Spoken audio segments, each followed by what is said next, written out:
جدل كبير بنقابة الفنانين بعد قرار المجلس بعزل النقيب وقرار النقيب بترجيح حاله. فبتاريخ 4 أيار فاجأنا مجلس نقابة الفنانين السوريين بقرار سحب الثقة من النقيب مازن الناطور بغالبية الأصوات وبالاستناد لقانون النقابة الداخلي.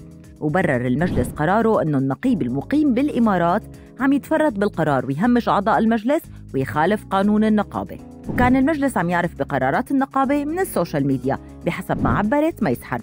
ووقع البيان نائب النقيب نور مهنا اللي صار هو النقيب الجديد لمدة 2 ساعات. وقال وين وزير المال وده يتغير. بس بعد قرار العزل كشفت عدة مصادر لبوسطة أنه جلسة سحب الثقة ما كانت ودية وما كانت بغالبية الأصوات، وانسحب منها 4 أعضاء استنكاراً لطرح الفكرة من الأساس. واستمرت الجلسة بدونهم وبحضور 6 أعضاء، 3 منهم عن طريق الإنترنت، وهيك صار عندنا 6 أصوات مع سحب الثقة و4 ضد. اتخذنا قرارا بالإجماع أو بالأغلبية الساحقة لصالح مقتضيات النقابة بهي المرحلة. المعارضين للقرار احتجوا انه الاجتماع ما بيصير يضم اعضائه عبر الانترنت، وانه نور مهنا كان عم يحكي بفوقية وعم يحاول ياخذ منصب النقيب لإله. وبعد ساعات قليلة نشر مازن الناطور قرار بترجيع الثقة لحاله، وحب يذكر المجلس والفنانين انه هو اجا من فوق، ومثل ما فوق اللي حطه فوق اللي بيشيله، استنادا للمادة 51 من القانون رقم 40 يلي بتقول إنه بحق لمجلس الوزراء حل مجلس النقابة وتسمية مجلس مؤقت مهمته تسيير أمور النقابة وإجراء انتخابات. وهذا اللي صار على الأرض بعد حل مجلس محسن غازي وتعيين مجلس جديد. بس القانون ما كان فيه ذكر إنه الجهة التي تقوم بالتكليف هي الجهة المخولة بإنهاء التكليف، وهيك صار عندنا قرارين، واحد من مجلس النقابة صادر من دمشق ومختوم بختم النقابة، وواحد من النقيب صادر من الإمارات ومختوم بختم النقابة كمان.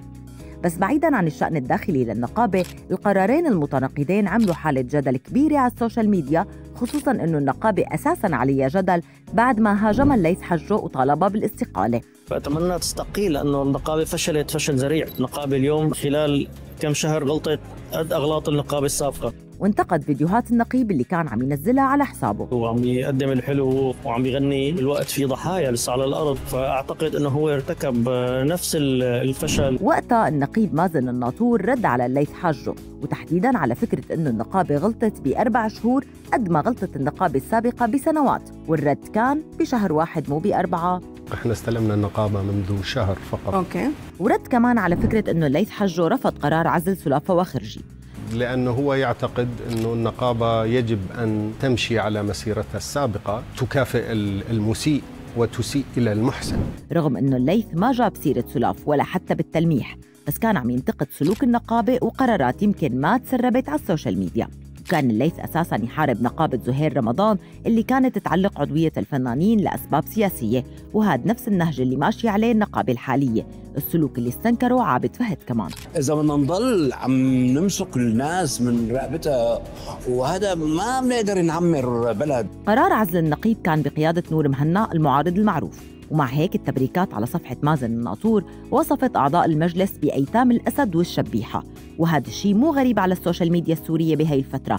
ولهيك رح نختار لكم باقة من التعليقات اللي رح تجي على هذا الفيديو.